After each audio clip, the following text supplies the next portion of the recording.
Assalamualaikum warahmatullahi wabarakatuh. Selamat malam. Yang kami hormati Ibu Dr. Susi Evanita, MS, dan Bapak Dr. Hendri Heri Sandi, SPD, MM, selaku dosen mata kuliah negosiasi dan manajemen konflik. Baik, untuk kesempatan kali ini kami akan mempresentasikan hasil dari visit company pada PT Anas Nasional Sejahtera Padang. Sebelum memasuki materi, perkenalkan kami dari kelompok 6 yang beranggotakan 4 orang yang terdiri dari Laila Nasiroh dengan NIM 200594143, Mayang Aryami Dilia Rahayu dengan NIM 200599019. Yang ketiga yaitu Mutia Wahyuni dengan NIM 200599023. Dan yang terakhir yaitu Yesi Erma Cahyani 200599039. Baik, untuk yang pertama yaitu latar belakang.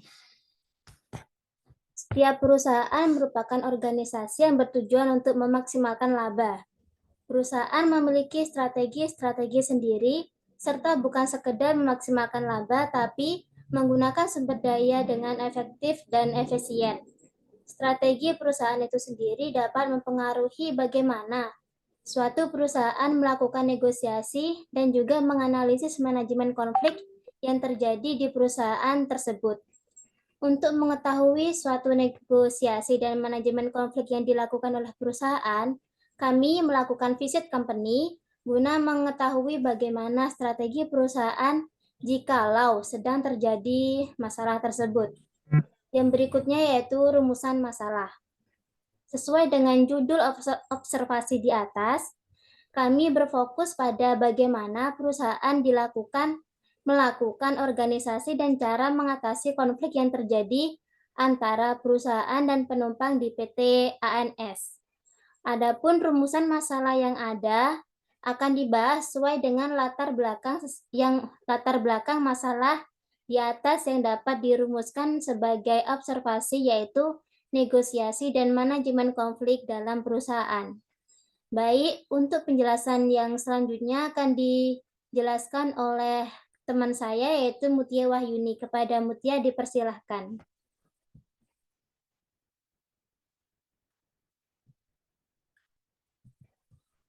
Baik, terima kasih kepada moderator. Itu profil perusahaan.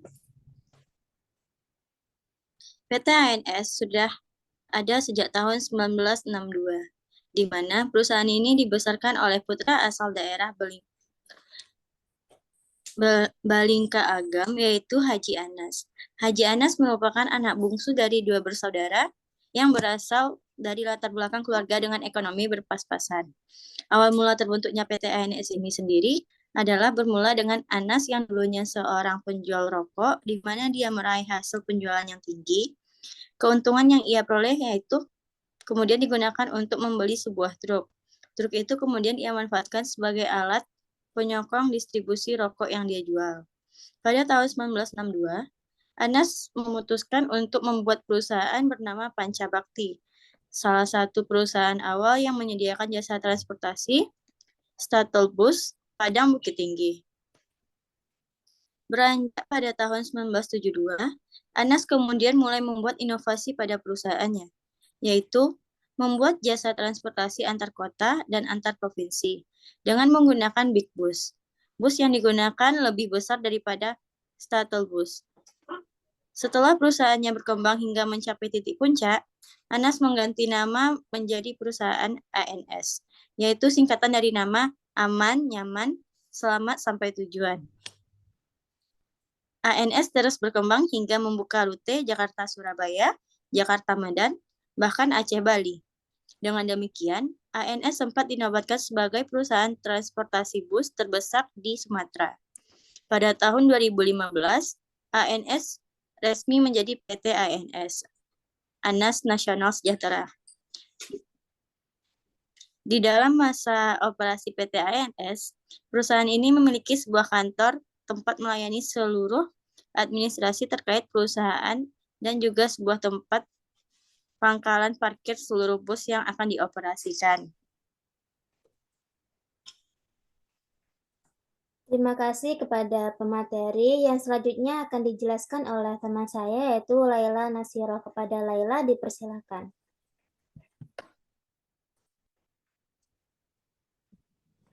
Terima kasih moderator.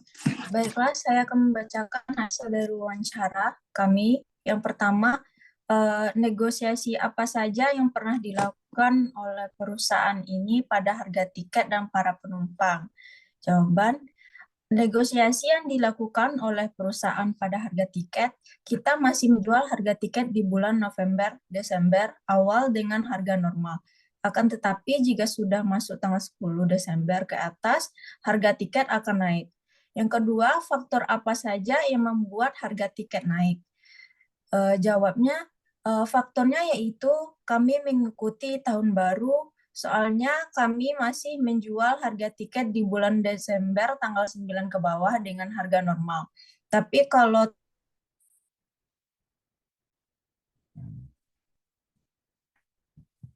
tanah solusinya. Jawabnya, ya, kalau hambatan tentang penumpang biasanya itu dihambat oleh armada.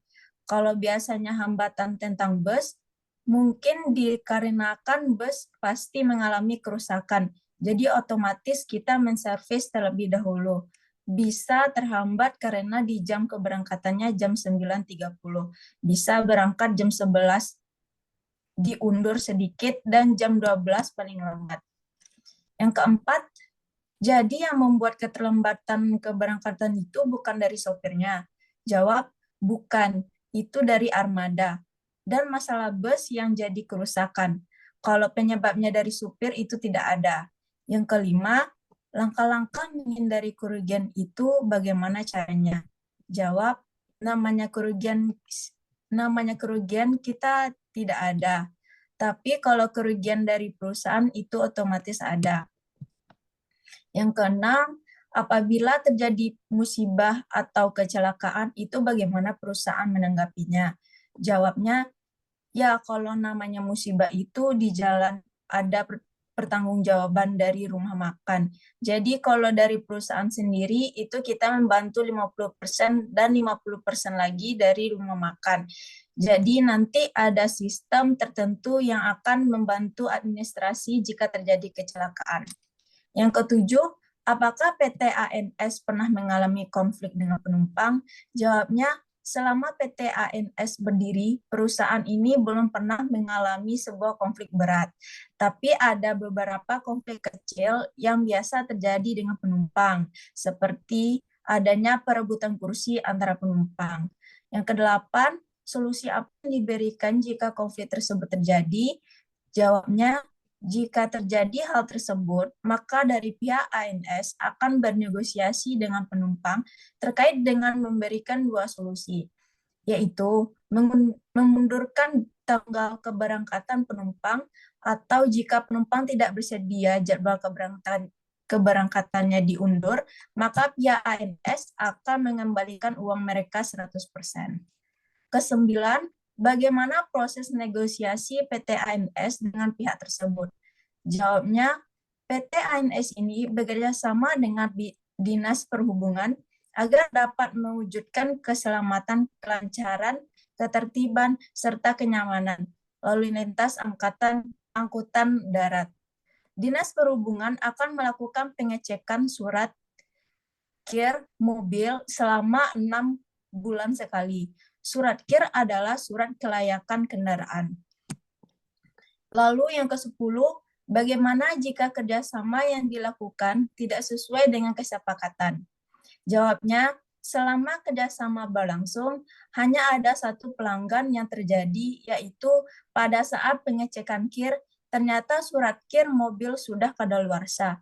Maka perusahaan akan dikenakan denda dan Dinas Perhubungan akan meminta perusahaan agar segera memperbarui surat KIR tersebut. Biasanya surat KIR yang kadaluarsa tersebut terjadi pada saat pemeriksaan dilakukan di perjalanan. Yang terakhir, apakah PT ANS ada melakukan negosiasi dengan pihak lain selain pemerintahan? Jawabnya tidak. Untuk PTANS tidak melakukan kerjasama dengan perusahaan lain sama sekali.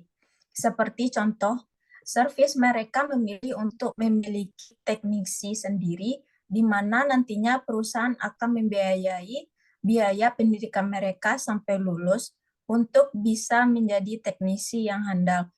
PT ANS juga memiliki tempat laundry sendiri untuk membersihkan mobil atau peralatan yang disediakan di dalam mobil. Sekian, kembalikan ke moderator. Terima kasih kepada pemateri. Yang selanjutnya merupakan dokumentasi. Berikut merupakan ruang administrasi antara pegawai PT ANS dengan penumpang. Yang sebelahnya merupakan dokumentasi saat wawancara dengan salah satu pegawai yang bekerja di PT ANS. Yang materi selanjutnya akan dijelaskan oleh Yesi. Kepada Yesi dipersilakan. Baik, terima kasih moderator. Baiklah, selanjutnya saya akan menjelaskan mengenai analisis dan cara bernegosiasi. Pada perusahaan PT ANS, di mana perusahaan ANS mempunyai reputasi sebagai perusahaan otobus yang menyediakan transportasi darat yang menghubungkan antar kota-kota di wilayah Sumatera. Selama PT ANS berdiri, perusahaan ini belum pernah mengalami sebuah konflik berat. Tapi ada beberapa konflik kecil yang bisa terjadi dengan penumpang, seperti adanya perebutan kursi antar penumpang, atau dengan tidak sengaja satu kursi dipesankan dua penumpang, atau biasa mereka sebut kursi dempet. Konflik kecil tidak hanya terjadi dengan penumpang saja. Terkadang antar supir bus juga terjadi selisih paham. Dalam satu bus ANS, itu jika dijalankan ada 2 orang bus dan 1 orang tokar atau mekanik. Banyak penyebab terjadinya konflik antar supir tersebut. Bisa jadi pada saat perjalanan mereka berselisih paham atau sebelumnya.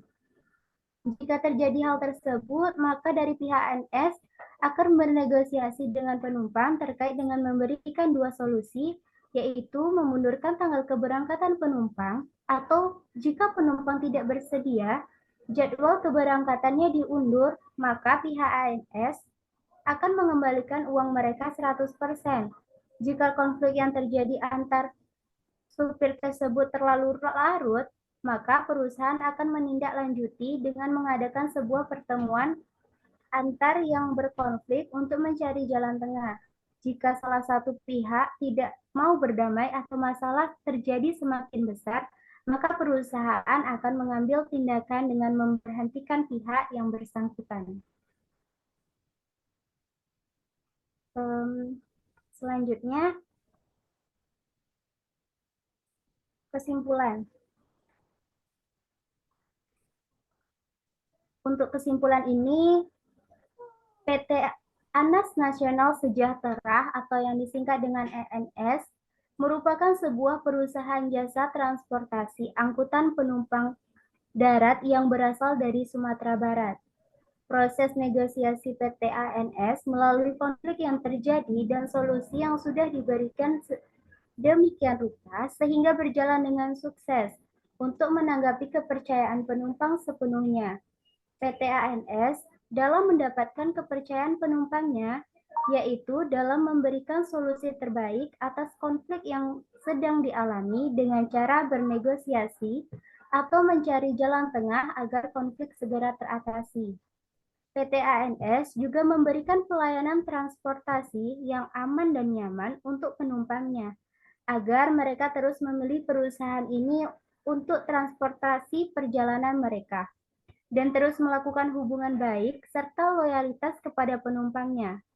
Dalam visit company PT ANS Padang ini, banyak hal baru yang dapat diambil tentang PT ANS sendiri dan bagaimana langkah-langkah jika terjadi negosiasi, hingga sistem jikalau terjadi musibah yang terjadi saat di perjalanan. Terima kasih, kembalikan ke moderator. Terima kasih atas penjelasannya. Yang terakhir merupakan dokumentasi setelah selesai wawancara dengan salah satu pegawai di PT ANS. Terima kasih kepada pemateri. Baik, sekian presentasi dari kami. Baik dan salahnya kami mohon maaf. Sekian. Wassalamualaikum warahmatullahi wabarakatuh. Waalaikumsalam warahmatullahi wabarakatuh.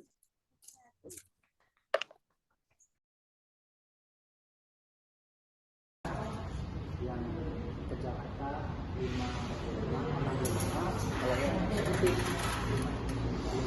kalau nanti tanggal 12 10 Desember ke atas itu nanti aku 575